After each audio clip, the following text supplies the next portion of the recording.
Let's see this question.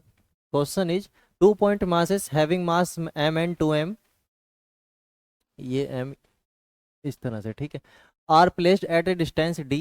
The point on the line joining point masses where gravitational field intensity is 0 will be at distance. हमसे बोला गया कि दो mass है, एक mass small m यहाँ पर है, ठीक है, और एक दूसरा मास 2m यहाँ पर है, ठीक है। उसने बोला कि इनके बीच में कहीं पर लाइन जॉइनिंग कौन सी है, ये जो इन दोनों को ज्वाइन कराती है, इस लाइन पर कहीं पर ग्रेविटेशनल फील्ड इंटेंसिटी क्या है, 0 है। कहीं किसी पॉइंट पर ग्रेविटेशनल इंटेंसिटी मतलब ग्रेविटेशनल फील्ड क्या है, 0 है, ठीक है।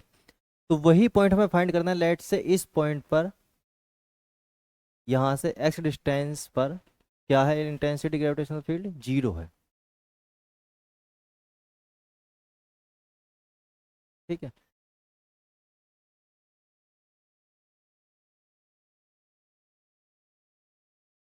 Field of gravitation is equal to 0, या इंटेंसिटी ऑफ ग्रेविटेशनल फील्ड 0 है। इस पॉइंट को मान लेता हूँ मैं P पॉइंट पर, ठीक है। अब होता क्या है, जैसे फोर्स को हम डिफाइन करते हैं, ग्रेविटेशनल फोर्स को,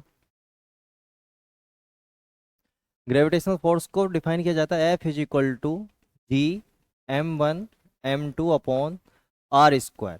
दो मास है m1 और m2, अगर उनके बीच की डिस्टेंस r है तो उनके बीच लगने वाला ग्रेविटेशनल फोर्स ये होगा, F is equal to Gm1 m2 upon r।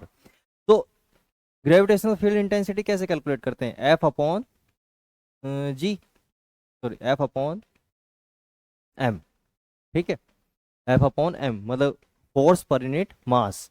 तो अगर इस पर हम इसकी ग्रेविटेशनल फील्ड इंटेंसिटी कैलकुलेट करना चाहते हैं तो इसको इस मास से डिवाइड कर देंगे, ठीक है, इस मास से।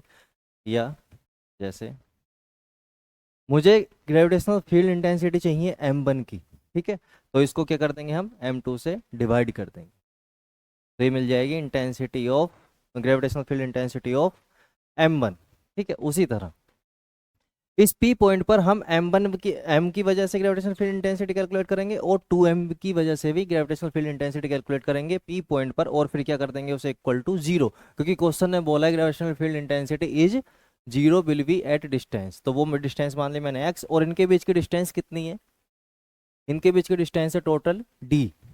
तो यहाँ से यहाँ तक जो डिस्टेंस है d, अगर ये डिस्टेंस d है और ये मैंने यहाँ पर x ली हुई है, तो ये कितनी बचेगी यहाँ से, ये बचेगी d माइनस एक्स, ठीक है। अब m1 की सॉरी m की वजह से यहाँ पर P पॉइंट पर ग्रेविटेशनल फील्ड इंटेंसिटी क्या होगी, तो E G due to m is equal to होगी Gm अपॉन एक्स स्क्वायर, ठीक है, यही तो फॉर्मूला था, Gm m1 upon r square, ठीक है। और इसी पॉइंट पर 2m मास की वजह से जो ग्रेविटेशनल फील्ड इंटेंसिटी होगी वो होगी Eg 2m मास की वजह से G 2m अपॉन कितनी डिस्टेंस है d माइनस एक्स का स्क्वायर, ठीक है। अब इसकी जो ग्रेविटेशनल फील्ड इंटेंसिटी होगी इसकी डायरेक्शन ये होगी, क्योंकि ग्रेविटेशन क्या होता है, फोर्स ऑफ अट्रैक्शन, अपनी तरफ खींचता है सब कुछ। तो ये इस तरफ होगा और इसकी वजह से इस तरफ होगी, तो दोनों अपोजिट है एक दूसरे के, ठीक है। तो अब इन्हें ऐड कर देंगे, तो E G due to m plus E G due to 2m will be equal to 0। क्योंकि दोनों अपोजिट है तो एक निगेटिव होगा, या तो इसको आप पॉजिटिव मान लो या इसको पॉजिटिव मान लो, तो वो नेगेटिव हो जाएगा, इसको पॉजिटिव मानोगे तो ये नेगेटिव हो जाएगा, ठीक है। तो ये था G M upon R square. G M upon small M से कितनी डिस्टेंस है, स्मॉल एम से है एक्स डिस्टेंस, तो एक्स स्क्वायर। अब इसको पॉजिटिव लिया तो इसको नेगेटिव लेना पड़ेगा, क्योंकि दोनों क्या है एक दूसरे के अपोजिट हैं, ये अपनी तरफ खींच रहा है और वो अपनी तरफ खींच रहा है, ठीक है। और ये 2m की वजह से, तो 2m G into 2m upon, और डिस्टेंस है यहाँ पर d माइनस एक्स का whole square is equal to 0। अभी उधर चला जाएगा तो यहाँ आ जाएगा G M upon X square is equal to 2Gm upon d minus X का स्क्वायर।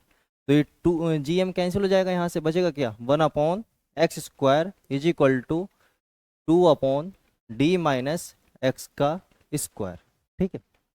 अब पूरे स्क्वायर का स्क्वायर रूट ले लेंगे, तो क्या बचेगा यहाँ पर 1 upon X square is equal to 2 upon D minus X का स्क्वायर। तो ये स्क्वायर है, ये भी स्क्वायर है, ये क्या हो जाएगा, इसकी पावर खत्म हो जाएगी, 1 हो जाएगी, क्योंकि हमने क्या ले लिया पूरी इक्वेशन का स्क्वायर रूट। तो यहाँ बचेगा 1 अपॉन एक्स, क्योंकि 1 का स्क्वायर रूट 1 ही होता है, equal to √2 upon D minus X के स्क्वायर का स्क्वायर रूट लेंगे तो बचेगा डी माइनस एक्स। अब क्रॉस मल्टीप्लाई कर देंगे तो D minus X is equal to हो जाएगा यहाँ पर √2x। अब x को उधर ले जाएंगे तो d इज इक्वल टू हो जाएगा यहाँ पर √2x प्लस एक्स। तो d इज इक्वल टू यहाँ से x कॉमन ले लेंगे, बचेगा कितना, √2 प्लस 1, या यहाँ से x की वैल्यू हमें फाइंड करनी है, x इज इक्वल टू हो जाएगा d अपॉन √2 प्लस 1। अब ये डिस्टेंस x हमने कहाँ से ली थी, x डिस्टेंस ली थी हमने स्मॉल मास से, तो स्मॉल मास से d अपॉन √2 प्लस 1 की डिस्टेंस पर जो ग्रेविटेशनल फील्ड इंटेंसिटी होगी वो क्या होगी, 0 होगी। तो करेक्ट ऑप्शन होगा d upon √2 plus 1, d upon √2 plus 1 from point mass m, इस वाले मास से, ठीक है। तो करेक्ट ऑप्शन होगा आपका सी।